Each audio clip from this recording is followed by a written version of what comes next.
বিসমিল্লাহির রহমানির রহিম। গত ক্লাসে আমরা জেনেছি মু'রব কাকে বলে, মাবনি কাকে বলে। তো এখন আমরা জানবো মু'রব আবার দুই প্রকার। এক হচ্ছে মুনসরিফ, আরেক হচ্ছে গয়রে মুনসরিফ। গয়রে মুনসরিফ হচ্ছে এমন শব্দ যে শব্দের শেষে তানবিন কিংবা জের হবে না। আর মুনসরিফ যে শব্দের শেষে কখনো জবর, কখনো জের, কখনো পেশ, কখনো তানবিন হবে। তো গয়রে মুনসরিফ যে শব্দের শেষে কখনো জের কিংবা কখনোই তানবিন হবে না। তারপর আমরা জানবো গয়রে মুনসরিফ কি কি কারণে হয়ে থাকে এবং তা কত প্রকার। তারপর আমরা জানবো গয়রে মুনসরিফের তারকিব কিভাবে করতে হয় এবং জানবো গয়রে মুনসরিফ কখন আবার মুনসরিফ হয়ে যায়, কখন জের গ্রহণ করে। তো এই সকল বিষয় আমরা এখন বিস্তারিত জানবো ইনশাআল্লাহ। তো চলুন শুরু করা যাক। আমরা তো গত ক্লাসে জেনেছি মু'রব কাকে বলে, মাবনি কাকে বলে। আজকে আমরা জানবো মুনসরিফ কাকে বলে এবং গয়রে মুনসরিফ কাকে বলে। তো মু'রব হচ্ছে দুই প্রকার, এক হচ্ছে মুনসরিফ, আরেক হচ্ছে গয়রে মুনসরিফ।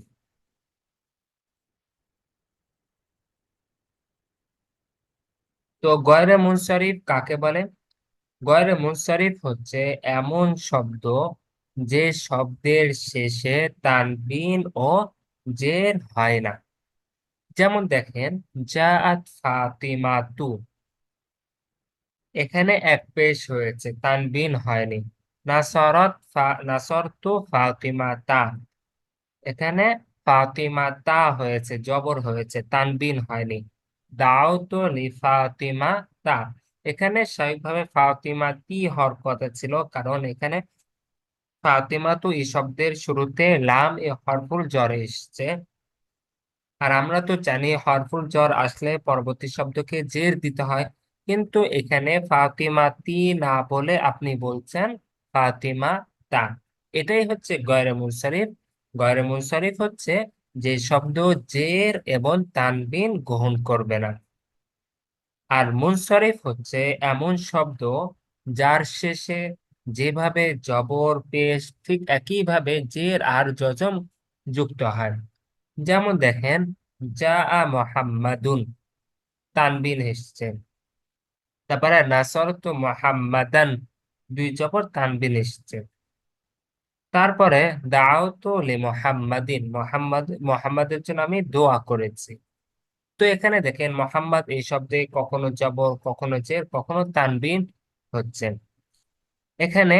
তো মুনসারিফ হচ্ছে এমন শব্দ যার শেষে যেভাবে জবর জের আসবে ঠিক একইভাবে পেশ এবং তানবিনও যুক্ত হবে।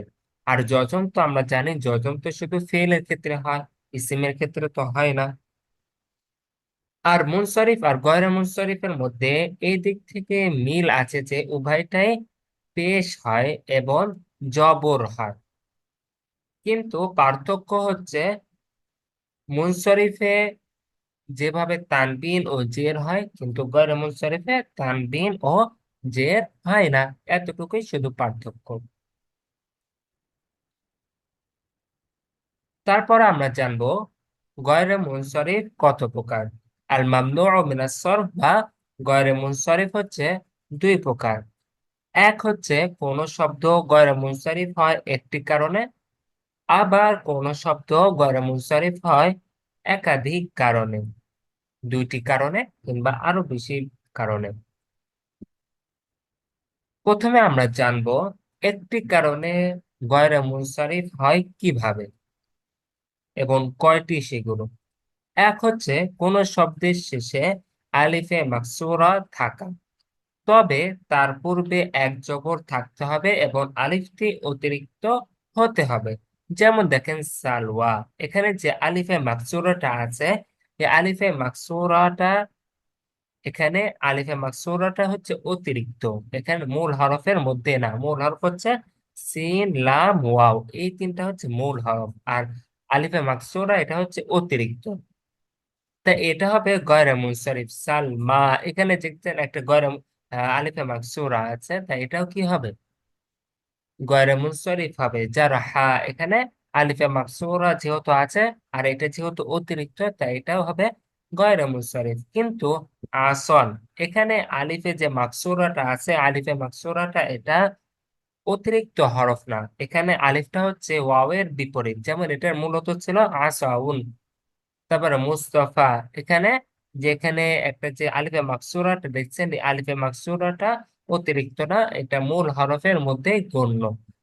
তো আমরা বলেছি গয়রে মুনসারিফ হতে হলে আলিফে মাকসুরা হবে এবং আলিফে মাকসুরাটা অতিরিক্ত হবে, মূল হরফের মধ্যে গণ্য হবে না।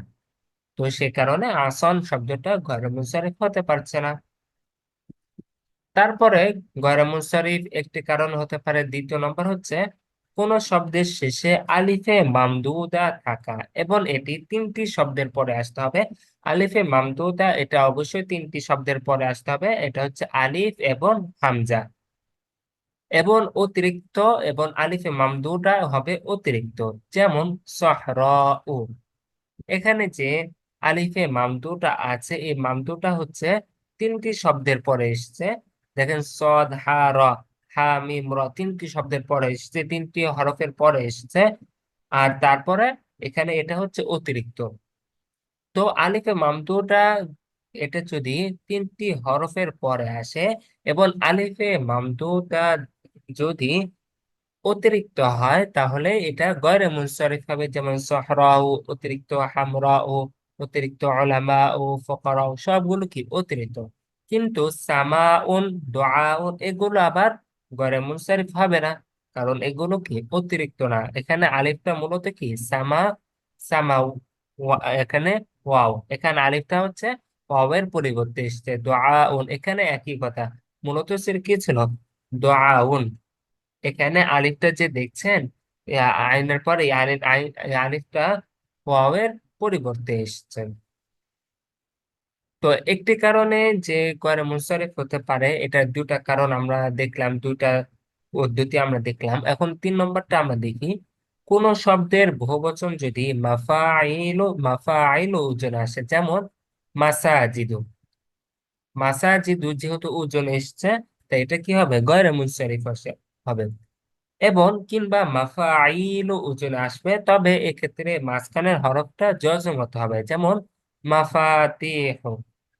এখানে দেখেন যে শেষে যে 3টা হরফ আছে, এই 3টা হরফের মাঝখানটা কি হয়েছে? জজম হয়েছে। কিন্তু মাঝখানটা যদি জজম না হতো, যেমন মালা ইকাতু, এখানে দেখেন কাফের জবর হয়েছে, জজম হয়নি, তা এটা আর গয়রে মুনসারিফ হবে না। গয়রে মুনসারিফ হতে হলে মাফাইলু কিংবা মাফাইলু ওজনে আসতে হবে, এবং তার মাঝখানটা অবশ্যই জজম হতে হবে। তারপরে আমরা জানবো যে সমস্ত শব্দ দুটি কারণে গয়রে মুনসারিফ হয়, হোক সেটা নাম, আর যদি নাম হয় তাহলে তার সাথে আরো 6টি বিষয় একটি থাকতে হবে।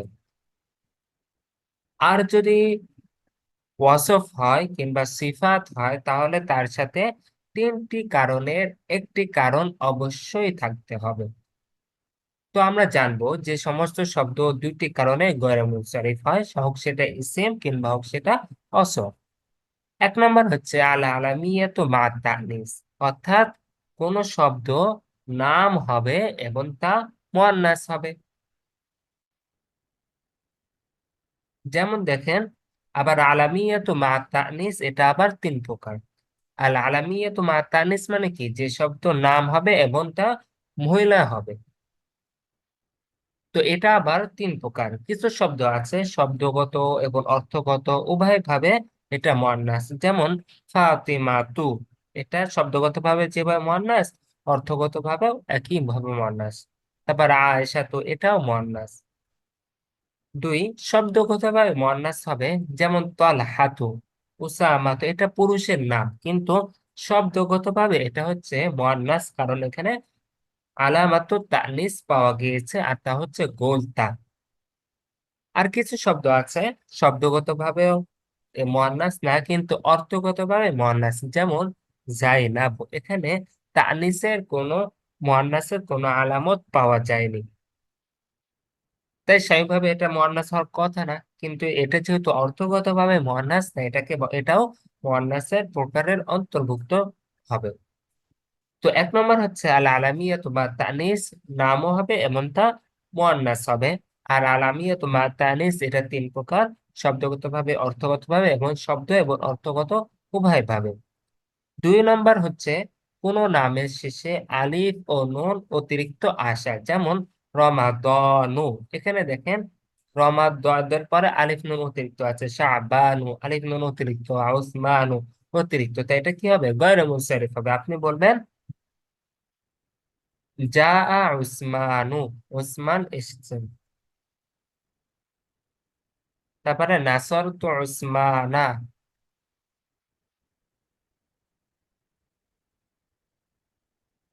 তারপরে হচ্ছে দাউতু লি উসমানা। এখানে দেখেন ওসমান এই শব্দটা কি হয়েছে? গয়রে মুনসারিফ হয়েছে, কারণ এখানে শেষে অতিরিক্ত আলিফ নুন এসছে, আর আলিফ নুন এসলে এটা গয়রে মুনসারিফ হয়ে যায়। তারপরে তিন নম্বর কারণ হচ্ছে নাম হবে এবং তা অনারব হবে, অর্থাৎ এমন নাম হবে যেটা আরবি নাম না। যেমন ইব্রাহিমু, ইউসুফু, এগুলো নাম, কিন্তু এগুলো আরবি নাম না। কুরআন শরীফে উল্লেখিত সকল নবীর নাম গয়রে মুনসারিফ, ছয়জন নবীর নাম বাদে। এক হচ্ছে মুহাম্মদ সাল্লাল্লাহু আলাইহি ওয়াসাল্লাম, সালেহ, শুআয়ব, হুদ ও নূহ ও লূত আলাইহিমুসসালাম। এই ছয়জন নবীর নাম হচ্ছে মুনসারিফ, আর বাকি সকল নবীর নাম হচ্ছে কি? গয়রে মুনসারিফ। তারপরে হচ্ছে আল আলামিয়াতু মা তারকিবিল মাসি, অর্থাৎ দুটি শব্দকে একসাথে এনে একটি নাম বানানো হয়েছে এমন শব্দকে বলা হয় আল আলামিয়াতু মা তারকিবিল মাসি। যেমন হাদরামাউত, এটা একটা নাম। হাদরুন এটা একটা শব্দ, মাউত এটা আলাদা শব্দ। এই দুইটা শব্দকে একত্রে এনে একটা নাম বলা হয়েছে, তা এটাকে বলা হবে আল আলামিয়াতু মা তারকিবিল মাসি। তবে এক্ষেত্রে যে শব্দের শেষে ওয়াইহি আছে, সে শব্দ আবার গয়রে মুনসারিফ হবে না, সে শব্দ মুনসারিফ হবে। যেমন সি বা ওয়াইহি, এখানে ওয়াইহি যেহেতু এসছে, তাই এটা কি হবে? মুনসারিফ হবে, গয়রে মুনসারিফ হবে না। পাঁচ নাম্বার প্রকার হচ্ছে আল আলামিয়াতু মা আল আদাল, এটাকে আরেকভাবে বলা যায় আল আলামিয়াতু আলা ওয়াজনে ফুআলা, অর্থাৎ এমন নাম হবে যে নামটা ফুআলু ওজনে আসবে। যেমন উমারু, এখানে উমারু এটা ফুআলু ওজনে যেহেতু এসেছে, তো এটা মূলত ছিল আমিরুন। তারপরে জোহালু, এটা মূলত কি ছিল? জাহিলুন। হুবালু, এটা মূলত ছিল হাবিলুন। এই সকল নাম হচ্ছে গয়রে মুনসারিফ, কারণ এটা ফআলু ওজনে এসেছে। আর ফআলু ওজনে যে সকল নাম আসবে সেগুলো গয়রে মুনসারিফ হবে। 6 নম্বর কারণ হচ্ছে আল আলামিয়াতু মা ওয়াজনিল ফিল, অর্থাৎ কোন নাম ফেলের ওজনে আসা। যেমন আহমাদু, এটা মূলত আফআলু ওজনে এসছে, এটা ফেলের ওজন। তারপর আশরাফু আফআলুর ওজনে। ইয়াজিদ, এটা ইয়াজিদ, এটাও কি? ফেলের ওজনে। তারপরে তাগলিবু, এটাও ফেলের ওজনে। এটা যেসব যেহেতু ফেলের ওজনে এসছে, তাই এগুলোকে বলা হবে আল আলামিয়াতু মা ওয়াজনিল ফিল, এবং এগুলো হচ্ছে গয়রে মুনসারিফ। 7 নম্বর কারণ হচ্ছে আল আউসফিয়াতু মা জিয়াদাতিল আলিফি ওয়ান নুন, অর্থাৎ কোন সিফাত এর শেষে আলিফ নুন অতিরিক্ত যুক্ত হবে। যেমন ফারাহান, এখানে ফারাহুন এটা কি? একটা অসফ, একটা সিফাত, এর শেষে অতিরিক্ত আলিফ নুন যুক্ত হয়েছে।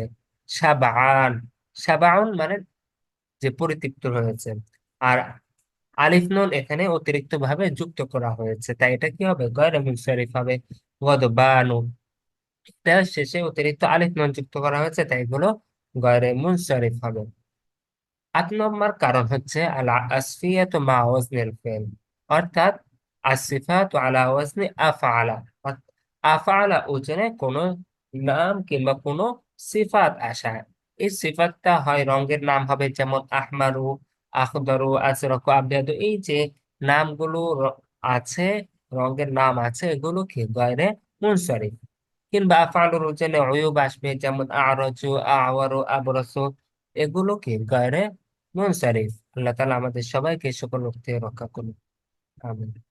আর এর মধ্যে ইসমুত তাফদীল, যেমন আহসানু, আকসারু, আফদালু, এগুলো যেহেতু আফআলু ওজনে এসেছে, তাই এগুলো কি হবে? গয়রে মুনসারিফ হবে। 9 নম্বর কারণ হচ্ছে আল ওয়াসফিয়াতু মা আল আদাল, অর্থাৎ মা জা আলা ওয়াসনি ফাআলা, ফাআলা ওজনে আসবে, যেমন উখারাও। কিংবা আলা ওয়াসনি ফাআল ও মাফআল ওজনে আসবে, যেমন 1 থেকে 10 পর্যন্ত এগুলো স্বাভাবিকভাবে হয়ে থাকে। যেমন আপনি একের ক্ষেত্রে বলবেন ওয়াহাদু, ফাআল ওজনে। মাফআল ওজনে বলবেন মাওহাদু, সুনাউ, তারপরে মাসনা। এগুলো কি গয়রে মুনসারিফ। এরপর আমরা জানবো ইআরাবুল মামনু মিনাস সরফ কাকে বলে, অর্থাৎ গয়রে মুনসারিফের ইআরাব কিভাবে করতে হয়। এটা সবসময় পেশ হবে জম্মা দিয়ে, আর জবর হবে ফাতহা দিয়ে, এবং জেরও হবে ফাতহা দিয়ে। যেমন আল্লাহ তাআলা বলছেন ফামবাতনা বিহাদাইকা, জবর হয়েছে, হাদাইকা শব্দটি জবর হয়েছে ফাতহা দিয়ে। তারপরে ইলাল হাদাইকি, ইলা হাদাইকা, এখানে গয়রে মুনসারিফ শব্দটা জের হয়েছে জবর দিয়ে। আবার কখনো কখনো গয়রে মুনসারিফকে মুনসারিফ করা হয়, অর্থাৎ জের দিতে হয়, 2টি কারণে এটা।